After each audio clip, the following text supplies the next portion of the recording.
اب ہم آتے مجموعہ تعزیرات پاکستان 1860 جو کہ اس کی دفعہ 298 سی اور 295 بی. اب اس کے اندر دیکھیں سب سے پہلے تو ہم نے یہ ذہن میں رکھنا ہے کہ یہ جو جس کو ہم تعزیرات پاک و ہند کہتے ہیں اور اس کی جو دفعات کا ذکر ہے اس میں یہ جو 15واں باب ہے وہ مذہب سے متعلق ہے. یعنی آپ یہ سوچیں کہ یہ 1860 میں تعزیرات ہند 1860 کا اصل مسودہ جو ہے 1837 میں ترتیب دیا تھا جب یہاں پر انگریز کی حکومت تھی. اور ہندوستان آپ دیکھیں کہ یہ مختلف مذاہب، مسالک، فرقے در فرقے کی ایک سرزمین ہے. ٹھیک ہے، یہاں پر یعنی ہندوؤں کے بے شمار فرقے، مسلمان ان کے بے شمار فرقے، سکھ وہ پھر اس کے، تو ان سب کی آبادی جہاں پر یہ سب ہوں وہاں پر پھر ایسی بات کرنا، کوئی ایسی کتاب لکھنا، کوئی اس طرح کی کام کرنا جس سے دیگر لوگوں کے مذہبی جذبات مجروح ہو اور اس سے امن و امان خراب ہو، تو اس کو قابو رکھنے، اس کو سنبھالنے کے لیے وہ جو قانون بنایا گیا ہم اس کی بات کر رہے ہیں. تو یہ ہے یعنی یہ جو تعزیرات ہے یہ تدوین ہوا ہے 1860 میں. ٹھیک ہے، وائسرائے کی لیجسلیچر کونسل نے منظور کیا. تعزیرات ہند 1860 کا اصل مسودہ انڈین لا کمیشن نے 1837 میں ترتیب دیا تھا. ٹھیک ہے، جس کی سربراہی لارڈ میکالے کر رہے تھے. یہ بڑا نام ان کا ہمارے یہاں سنتے ہیں. تعزیرات ہند 1860 میں یہ جو 15واں باب ہے یہ مذہب سے متعلق جرائم کا ہے. اس باب میں 4 دفعات ہے، سمجھ گیا، 295، 296، 297 اور 298. یہ 4 دفعات اس کے اندر جب پہلی بار اس کو بنایا گیا تو اس وقت یہ دفعات شامل تھے. تعزیرات ہند 1860 میں یہ ہو گیا. ان 4 عمومی نوعیت کی شقوں میں کسی بھی مذہب، اس کی عبادت گاہ، جنازہ گاہ یا مقبرے کی توہین یا نقصان پہنچانے اور کسی بھی مذہبی طبقے کے قانونی اجتماع میں رکاوٹ ڈالنے کو جرم قرار دیا گیا ہے. ان جرائم میں سے عبادت گاہ کو نقصان پہنچانے کی جرم کی زیادہ سے زیادہ سزا 2 سال قید اور جرمانہ، جبکہ باقی تمام جرائم کی سزا کی زیادہ سے زیادہ سزا 1 سال قید اور جرمانہ رکھی گئی. ان 4 دفعات میں بطور خاص ایسے الفاظ موجود ہیں جو ملزم کی نیت، ارادہ اور کسی مذہبی طبقے کے جذبات کو دانستہ مجروح کرنے کے مقصد کو ان جرائم کی تشکیل میں لازمی قرار دیتے ہیں. یہ ذہن میں رکھیے گا. اس کے بعد 1927 میں ایک ترمیم ہوئی. ٹھیک ہے، قانون کو یہ بننے کے بعد پہلی ترمیم 1927 میں 5ویں دفعہ 295A کا اضافہ ہوا. 295A کا اضافہ کب ہوا ہے؟ 1927 میں. اس دفعہ کے تحت پہلی بار تحریری الفاظ کو بھی توہین کے جرائم میں شامل کیا گیا. اس دفعہ کے باقی تمام لوازمات دفعہ 998 والے ہی تھے. 295A میں بھی زیادہ سے زیادہ سزا 2 سال قید اور جرمانہ رکھی گئی. ٹھیک ہے، اب یہ 5 شقیں پاکستان اور بھارت کی تعزیرات کے اندر موجود ہے ایک ترامیم کے ساتھ جوں کے توں ہے. بھارت میں 295A کی سزا 2 سال سے بڑھا کر 3 سال کی گئی ہے، جبکہ پاکستان نے پھر اس کو نواز شریف کی دور میں اس کو 10 سال کی سزا کی گئی. اس کے بعد جو اس کے اندر جو ہولناک ترامیم ہے جس کی وجہ سے یہ ہمارے اس پہ انسانی حقوق کمیشن کو باقی لوگوں کو جو اعتراضات ہیں وہ یہ ہے. ضیاء الحق جو ایک آپ کے ہاں ڈکٹیٹر مسلط رہا، طاقت کے بلبوتے پر ہم پہ مسلط ہوا آپ کے ملک پہ، اس شخص نے صدارتی آرڈیننس کے ذریعے توہین مذہب کی ان 5 دفعات نے مزید 5 دفعات شامل کیے. ٹھیک ہے، کب ہوا یہ؟ ضیاء الحق کے دور میں. یعنی بھٹو صاحب کے دور میں جو آئین بنا اس میں تو ان کو غیر مسلم اقلیت قرار دے دیا گیا. ٹھیک ہے، پھر غیر مسلم اقلیتوں کے حقوق ہے وہ بھی وہ صراحت کے ساتھ بیان کر دیا گیا. وہ مسئلہ وہاں پر ختم ہو گیا.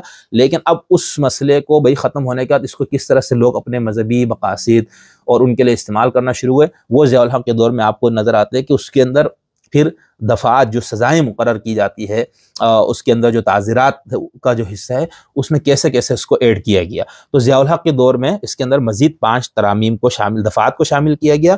ان میں کون سے ہے؟ 295B، یعنی A تو 1927 میں ہو گیا تھا. اس کے بعد دوسرا جو اضافہ ہوا ہے وہ 295B اور C ہے، 2 کا اضافہ ہوا، اور 298AB. ٹھیک ہے، 298AB یہ پہلی بار اس میں اضافہ کیا گیا ان دفعات میں جرائم سے متعلق. ٹھیک ہے، تو یہاں پر یہ ہے. اب ہم یہ دیکھیں گے کہ اس کے اندر ہے کیا. یعنی دفعہ 295 کسی جماعت کی تذلیل، کسی جماعت کے مذہب کی تبدیل میں آگے جا کے اس کو تھوڑا سا آپ کو کلیئر بتانا یہ چاہ رہا ہوں کہ اس کے اندر Pakistan penal code section 298 number 1B کے مطابق اب اضافہ جو ضیاء کے دور میں کیا جا رہا ہے وہ کیا ہے؟ قادیانی گروپ یا لاہوری گروپ کا کوئی بھی فرد جو اپنے آپ کو احمدی کہتے ہیں یا کسی دوسرے نام سے جو الفاظ کے ذریعے یا تو بولے یا لکھے یا ظاہری نمائندگی کے ذریعے درج ذیل افعال کرے۔ نمبر 1، حضرت محمد کے خلیفہ یا صحابی کے علاوہ کسی بھی شخص کو امیر المومنین، خلیفۃ المومنین، خلیفۃ المسلمین، صحابی یا رضی اللہ عنہ کے طور پر منصوب یا مخاطب کرے۔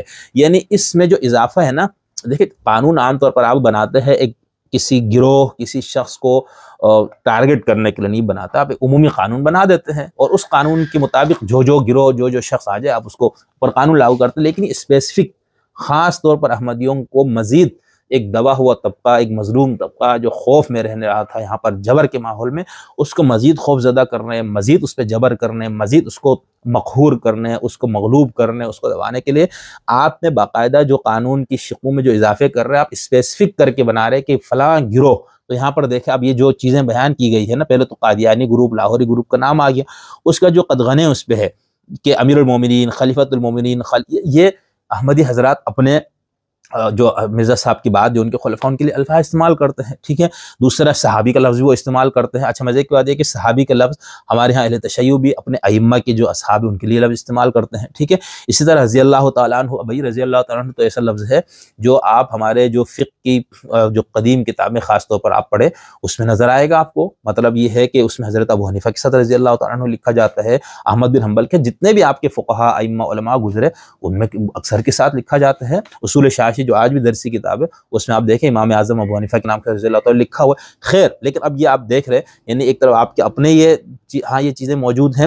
چلو خلیفۃ المسلمین المومنین تو وہ ایک اہل سنت کے نقطۂ نظر سے اسی شخص پہ یہ ٹائٹل لگے گا جس کے پاس باقاعدہ حکومت ہو، اقتدار ہو، ٹھیک ہے۔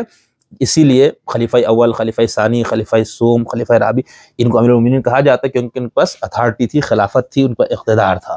یہ نہیں ہے تو ہمارے ہاں جو اہل تشیع کا تصور امامت اس کی روح سے وہ اپنے ائمہ کو امیر المومنین کہتے ہیں اگرچہ ان کے پاس اتھارٹی نہ ہو۔ تو کہنے کا مطلب ہے کہ اس حوالے سے ہم یہ کہہ سکتے ہیں کہ چلو اہل سنت کا جو تصور خلیفہ یا تصور المومنین ہے اس کے حوالے سے اس ٹائٹل کا اطلاق جو ہے وہ صرف ان لوگوں پہ ہوگا جن کے پاس اتھارٹی ہو، حکومت ہو، اقتدار ہو اور وہ اسلام کے مطابق حکم چلانے والے ہو۔ خیر، ایک تو یہ، پھر رضی اللہ تعالیٰ عنہ کا بھی میں نے آپ کو بتا دیا۔ بے، حضرت محمد کی کسی زوجہ محترمہ کے علاوہ کسی ذات کو ام المومنین کے طور پر منصوب یا مخاطب کرنا۔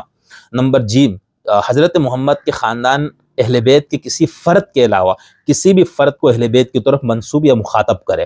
دال، اپنی عبادت گاہ کو مسجد کے طور پر منصوب یا موسوم کرے یا پکارے۔ درج بالا جرائم کی صورت میں اس شخص کو قید کی سزا دی جائے گی جو کہ 3 سال تک ہو سکتی ہے اور جرمانے کے قابل بھی ہوگا۔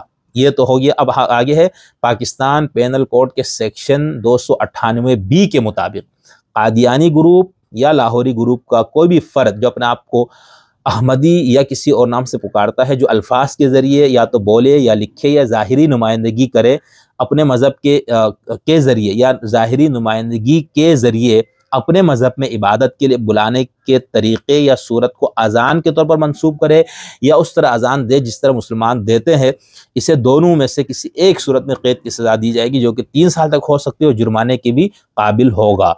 298C کے مطابق تعزیرات پاکستان کے قادیانی گروہ یا لاہوری گروہ کا کوئی فرد جو اپنے آپ کو احمدی یا کسی اور نام سے پکارتا ہے، جو بالواسطہ یا بلا واسطہ خود کو ظاہر کرتا ہے ایک مسلمان کی حیثیت سے، یا اپنے عقیدے کو اسلام کہتا ہے یا اپنے عقیدے کی تبلیغ کرتا ہے یا اس کی تبلیغ کرتا ہے یا دوسروں کو اپنے عقیدے کو قبول کرنے کی دعوت دیتا ہے، الفاظ کے ذریعے یا تو بولے یا تحریری یا ظاہری نمائندگی کے ذریعے یا کسی بھی طریقے سے مسلمانوں کے مذہبی جذبات کو مجروح کرنے کی صورت میں قید کی سزا دی جائے گی جس کی مدت 3 سال تک ہو سکتی ہے اور جرمانہ بھی ہو سکتا ہے۔ 295B جس کا اس فیصلے میں حوالہ دیا گیا اور جو مبارک احمد ثانی صاحب کے اوپر جو FIR درج جس میں یہ حوالہ تھا وہ تھا 295B۔ وہ کیا ہے؟ قرآن پاک کے نسخے کی بے حرمتی وغیرہ کرنا۔ جو کوئی قرآن پاک کے نسخے یا اس کی کسی اقتباس کی عمدن بے حرمتی کرے، اس کا نقصان یا بے ادبی کرے یا اسے توہین آمیز طریقے سے یا کسی غیر قانونی مقصد کے لیے استعمال کرے تو وہ عمر قید کی سزا کا مستوجب ہوگا، ٹھیک ہے۔ اب اس کے اندر میں نے آپ کو بتا دیا کہ FIR میں کن اس کا حوالہ دیا گیا تھا اور اس فیصلے میں جو چیف جسٹس صاحب اور ایک اور جج نے مل کے اس کو لکھا ہے اس میں انہوں نے بتایا کہ بھئی اس FIR میں یہ دفعات ہے اور وہ میں نے دفعات آپ کو اسی لیے پڑھ کے سنائے۔